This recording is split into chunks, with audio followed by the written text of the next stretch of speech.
नमस्कार। आज अपन एग्रीकल्चर में नया टॉपिक शुरू करेंगे जो होगा वायु क्षरण।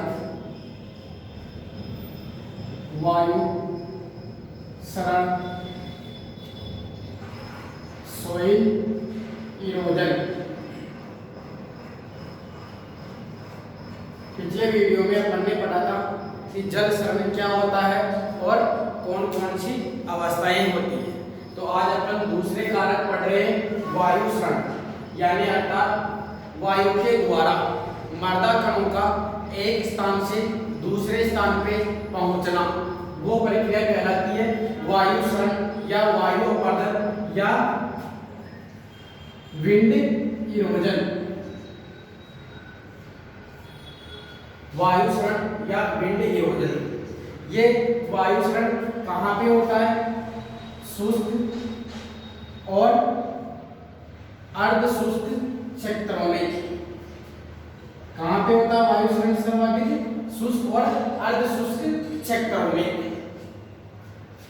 राजस्थान की बात की जाए, राजस्थान में जो उत्तर पश्चिमी क्षेत्र है, उत्तर पश्चिमी राजस्थान है, उसमें क्या होता है?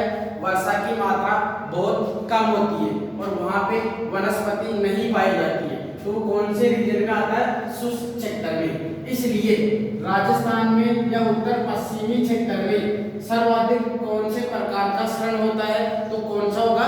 वायु क्षरण।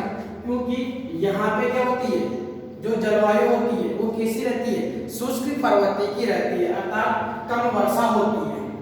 वायु क्षरण की बात की जाए तो ये तीन अवस्थाओं द्वारा होता है। तो वायु क्षरण की अवस्थाएं कौन कौन सी है? तो एक तो होता है निलंबन, सस्पेंशन। दूसरी अवस्था है उच्छलन, साल्टेशन। और तीसरी अवस्था है सतह सर्पण, सरफेस क्रीप। सबसे पहले बात करते हैं अपन प्रथम अवस्था जो है निलंबन या सस्पेंशन। इस अवस्था में जो मर्दा कण जिनका आकार में व्यास क्या होते हैं? 0.1 या इससे कम mm के जो मर्दा कण होते हैं, मर्दा कण, ऐसे मर्दा कण जिनका व्यास कितना होता है? 0.1 mm या उससे भी कम होता है, जो क्या होते हैं? बहुत ही हल्के होते हैं। इस कारण वायु के साथ में एक स्थान से उड़ के और दूसरी जगह हवा में लटकते हुए पहुंच जाते हैं। इस क्रिया को कहा जाता निलंबन। अर्थात निलंबन अवस्था क्या है?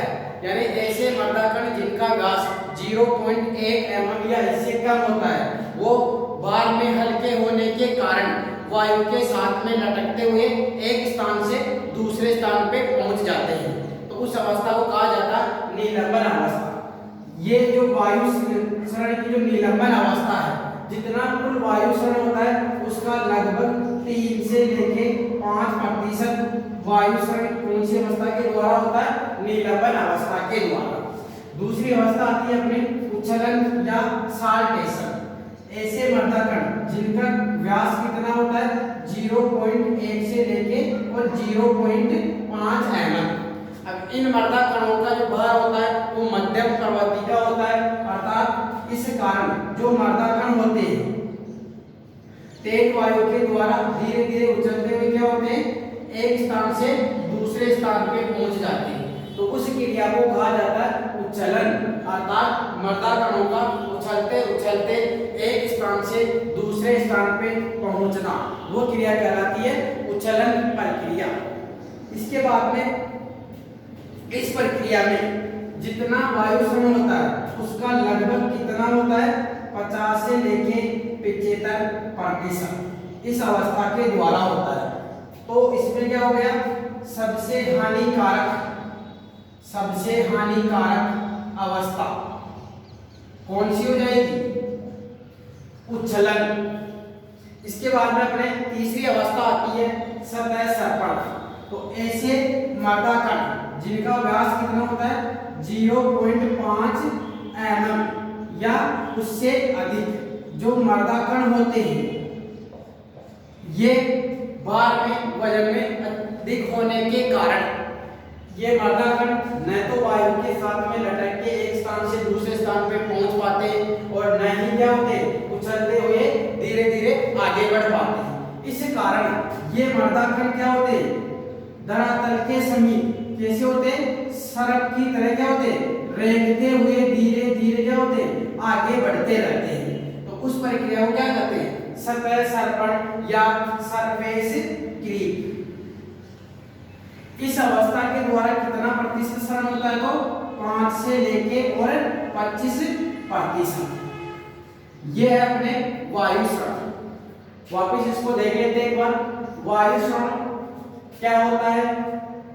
मर्दाकणों का एक स्थान से दूसरे स्थान पे वायु के द्वारा पहुंचना, उस क्रिया को कहा जाता है वायु सरण या वायुमंडल या विंड इरोजन। ये कहाँ पे होता है? शुष्क और अर्ध शुष्क क्षेत्रों में, जहां पे क्या होती है वर्षा की मात्रा कम होती है। दूसरा, राजस्थान में किस प्रकार का सरण अधिक होता है? तो सही आंसर क्या होगा? वायु सरण। क्यों? क्योंकि राजस्थान में अधिकांश भाग होता है वो भाग क्या होता है मरुस्थल के रूप में पाया जाता है। इस कारण यहाँ पे सर्वाधिक वायु सरण होता है। वायु सरण या वायु के द्वारा मर्दा का परिवहन 3 प्रकार से होता है निलंबन, उच्छलन, सतह सर्पण। निलंबन यानी ऐसे मर्दाकण जिनका व्यास कितना होता है 0.1 mm या इससे कम होता है, वो क्या होते हैं हवा के साथ में भार कम होने के कारण हवा के साथ में लटकते हुए एक स्थान से दूसरे स्थान पर पहुंच जाते हैं, तो उसको कहा जाता है निलंबन। इसके द्वारा कितना प्रतिशत सरण होता है? 3 से लेके 5%। दूसरी अवस्था है उच्छलन। ऐसे मर्दाकण जिनका व्यास कितना होता है 0.1 से लेके 0.5 mm, तो ये क्या होते उछलते उछलते धीरे धीरे उछलते उछलते क्या होते एक स्थान से दूसरे स्थान पे पहुंच जाते हैं, तो उस क्रिया को कहा जाता है उच्छलन क्रिया। ये कितना प्रतिशत होता है वायु सरण का? तो 50 से लेके 75%। इस कारण सबसे ज्यादा कटाव कौन सी अवस्था के द्वारा हुआ? उच्छलन अवस्था के द्वारा। इसलिए वायु सरण की सबसे हानिकारक अवस्था कौन सी हो जाएगी? उच्छलन। तीसरी आती है सतह सर्पण, यानी ऐसे मर्दाकण जिनका व्यास कितना होता है 0.5 mm या इससे अधिक होता है, तो वो वायु के साथ में न तो लटक सकते और न ही उछल सकते। इस कारण क्या होते हैं धरातल के साथ में रेंगते हुए एक स्थान से दूसरे स्थान पे पहुंच जाते हैं। ये कितना होता है? तो 5 से 25%।